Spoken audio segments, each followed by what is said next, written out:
Hallelujah hallelujah hallelujah. मेरे अजीजों, आज हम खुदावंद के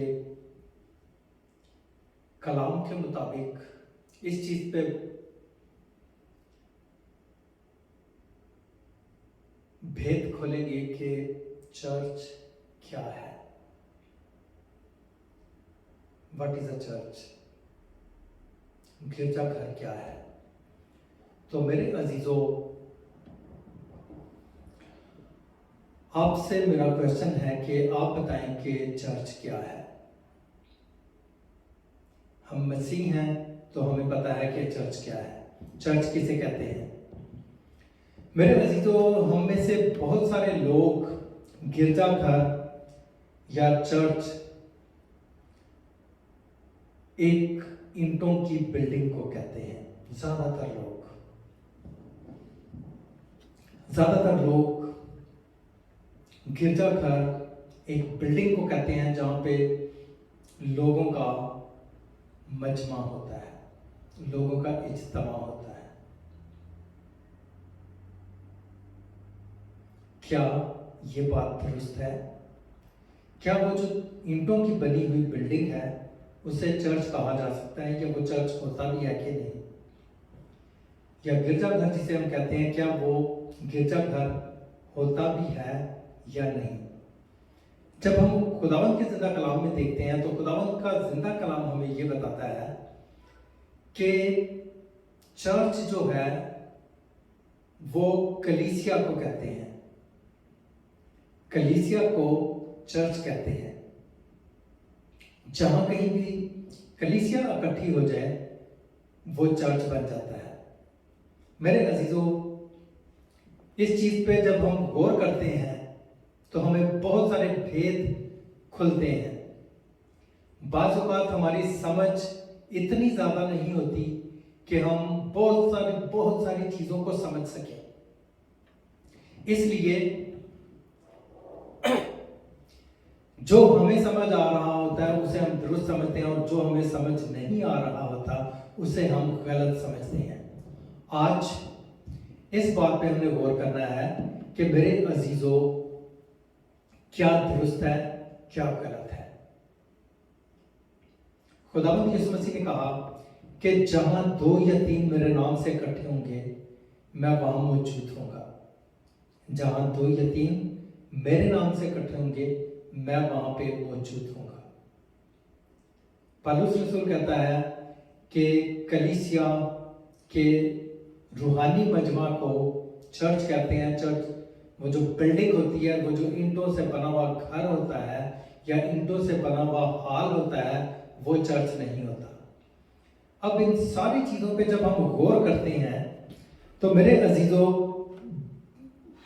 बहुत सारी चीजें हमारी समझ से बाहर होती हैं और बहुत सारी चीजें हमारी समझ में मौजूद होती हैं। पौलुस रसूल जिस चर्च की बात करते हैं वो है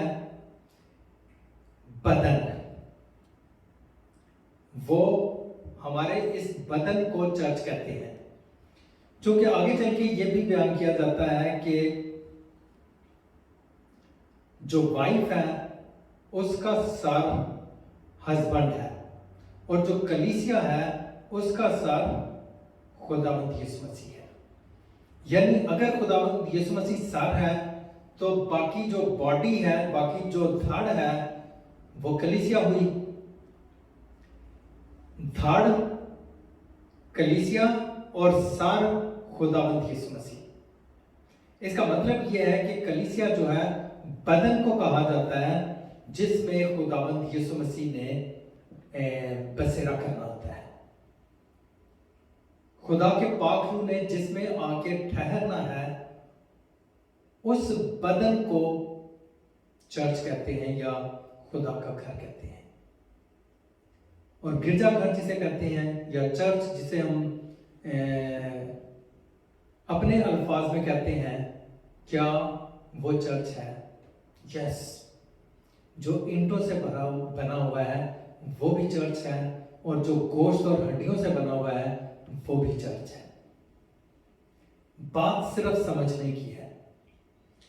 खुदावंद यीशु मसीह ने कहा कि जहां 2 या 3 मेरे नाम से इकट्ठे होंगे, मैं वहां पे मौजूद होऊंगा।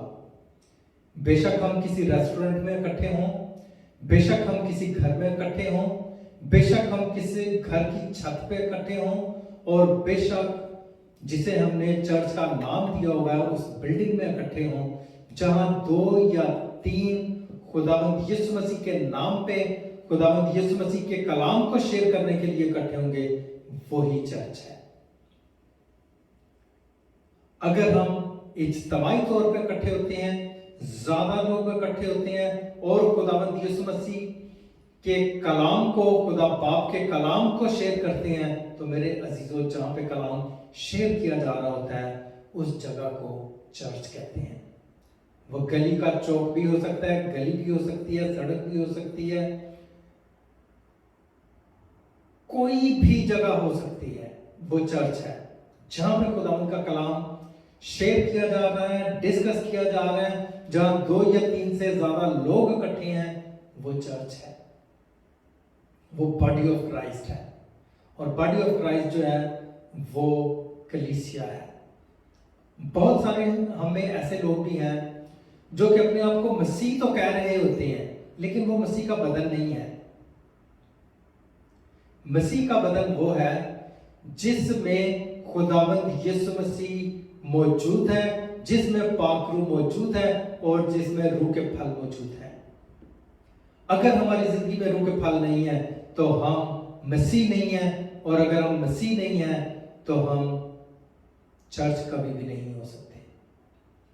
मेरे अजीजों, हमारी फिक्रें, हमारी सोचें, हमारे ख्यालात डिफरेंट हो सकते हैं। आज एक और भेद की बात बताने लगा हूं कि बागे अदन में खुदा ने जब इंसान के नथनों में जिंदगी का दम फूंका था, तो खुदा ने इंसान को जीती जान बनाया। खुदा ने अपने इमेज के मुताबिक बनाया, अपनी छवि की मानद बनाया, अपनी लाइकनेस पे बनाया, अपने जैसा बनाया। मेरे अजीजों, बागे अदन में खुदा ने आदम को अपने जैसा बनाया, और खुदा का कलाम कहता है कि खुदा रूह है। अगर खुदा रूह है तो खुदा ने इंसान को जब बनाया तो क्या इंसान रूह नहीं था?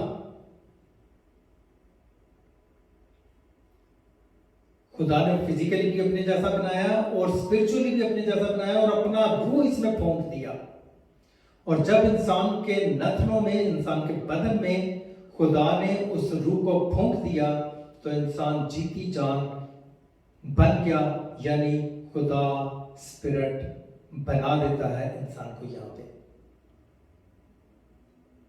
आदम जीती जान हुआ। आज हम अपनी बदनी ख्वाहिशात पे और बदनी अपनी डिजायर्स पे और अपनी ख्वाहिशात पे, अपनी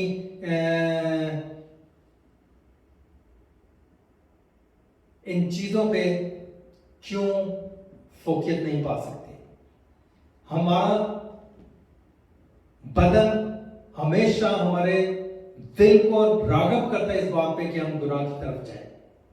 हर चमकती चीज की तरफ हम भागते हैं। क्यों? इसलिए कि हम अपने आप को रूह नहीं कहते, हम अपने आप को फ्लैश कहते हैं, अपने आप को बदन कहते हैं, गोश्त हड्डी अपने आप को कहते हैं। जब तक हम अपने आप को हड्डी गोश्त का बदन कहेंगे, तब तक हम अब्लीस पे फतह नहीं पा सकते। अब्लीस ने क्या किया? अब्लीस ने बागे अदन में चर्च को ब्रेक कर दिया था। बागे अदन में अब्लीस ने आदम और हवा के दिलों पे कंट्रोल करके, इनके दिमागों पे कंट्रोल करके इनको रागब कर दिया कि ये खुदा की नाफरमानी करें, खुदा की फेलोशिप से दूर हो जाए। और जब आदम और हवा खुदा की फेलोशिप से बाहर निकल गए, तो मेरे अजीजों, चर्च जो खुदा ने बनाया था वो बागे अदन में ब्रेक हो जाता है, चर्च टूट जाता है। जब हम अब्लीस की बात सुनते हैं तो मेरे अजीजों, चर्च ब्रेक हो जाता है। आज हमने देखना है कि हमारे अंदर जिस्मानी ख्वाहिशात हैं या हमारे अंदर रूहानी ख्वाहिशात हैं। अगर हमारे अंदर बदनी ख्वाहिशात हैं, अगर हमारे अंदर जिस्मानी ख्वाहिशात हैं, तो हम इब्लीस के फर्जंद हैं। और अगर हमारे अंदर रूहानी ख्वाहिशात हैं, हमारे अंदर रूहानी डिजायर्स हैं और हम अपने आप को रूह समझते हैं, तो मेरे अजीजों, हम खुदा के उसी चर्च को दोबारा से बिल्डअप कर देते हैं जिसको इब्लीस ने तोड़ दिया था। तो मेरे अजीजों, हमारा ये बदन जब तक खुदा की फेलोशिप में है, हमारा बदन कलीसिया है और हमारा बदन चर्च है और हम इस चर्च की हिफाजत करते हैं। आज के बाद अगर हम अपने बदन को बदन ना कहें बल्कि हम ये कहें कि ये खुदा की रूह है, ये खुदा की रूह है और इसने जो खुदा की रूह है इसने वापस खुदा के पास जाना है। तो मेरे अजीजों, इस सूरत में हम खुदावंद के कलाम के मुताबिक आगे बढ़ेंगे, खुदावंद के कलाम के मुताबिक सारे कामों को करेंगे और यीशु नाम जलाल पाएगा। अगर हम इस अंदाज से अपने आप को आगे लेके नहीं बढ़ते तो मेरे अजीजों, वो चर्च जो बागे अदन में टूट गया था, खुदावंद यीशु मसीह ने अपने बदन को तोड़ के, वो जो चर्च बागे अदन में टूटा था, खुदावंद यीशु मसीह ने सलीब पे अपनी जान दे के, अपने बदन पे कोड़े मरवा के, अपने बदन पे थकवा के उस बदन को तोड़ दिया कि ये बदन टूट चुका है और अब फिर ये बदन, जो बदन फ्लैश बन चुका था, जो जिस्म बन चुका हुआ था, जिसमें रूह नहीं थी, इस बदन को ब्रेक करता हूं, इस बदन को तोड़ता हूं ताकि ये इंसान दोबारा से रूह बन जाए। अगर हम खुदावंद के कलाम के मुताबिक चलते हैं, खुदावंद की फेलोशिप में रहते हैं, तो हम चर्च हैं और हम खुदा के फर्जंद हैं। तो मेरे अजीजों, चर्च बिल्डिंग को भी कहा जा सकता है, वो बिल्डिंग जिसमें फेलोशिप हो रही हो इंसानों की खुदा के साथ, उस बिल्डिंग को भी चर्च कहा जा सकता है। और जिस बदन में खुदा का रूह मौजूद है, और जब हम खुदा के कलाम की बातें करते हैं, खुदा के मुंह से निकली हुई बातों को डिस्कस करते हैं, एक दूसरे के साथ शेयर करते हैं, खुदावंद की बढ़ाई करते हैं, तो मेरे अजीजों, हमारा बदन जो है ये कलीसिया बन जाता है, ये चर्च बन जाता है। और वो चर्च जो बागे अदन में टूटा था, वो दोबारा से मार से वजूद में आ जाता है। तो मेरे अजीजों, आज अपनी जिंदगियों पे गौर करें कि अगर खुदावंद खुदा ने इस बदन को दोबारा से चर्च बना दिया है, अगर हमारा बदन दोबारा से चर्च बन चुका है, तो हमने बागे अदन में जो नाफरमानी हुई थी वो नाफरमानी नहीं करनी और हमेशा इस बात पे कायम रहना है कि हमने खुदावंद के चर्च को तोड़ना नहीं, टूटने नहीं देना, बिकने नहीं देना इब्लीस के हाथों में, और हमने इसकी हिफाजत करनी है। और हिफाजत उसी सूरत में हो सकती है कि जब हम खुदावंद के कलाम के मुताबिक अपनी जिंदगियों को बसर करें। हमें खुदावंद आप सबको बड़ी बड़ी बरकत दें, आपके साथ हो, आपकी फैमिलियों के साथ हो, और आपको दोबारा से चर्च बनने की तौफीक दे और आपको दोबारा से रूह बनने की तौफीक दे। आमीन। खुदावंद आप सबके साथ हो।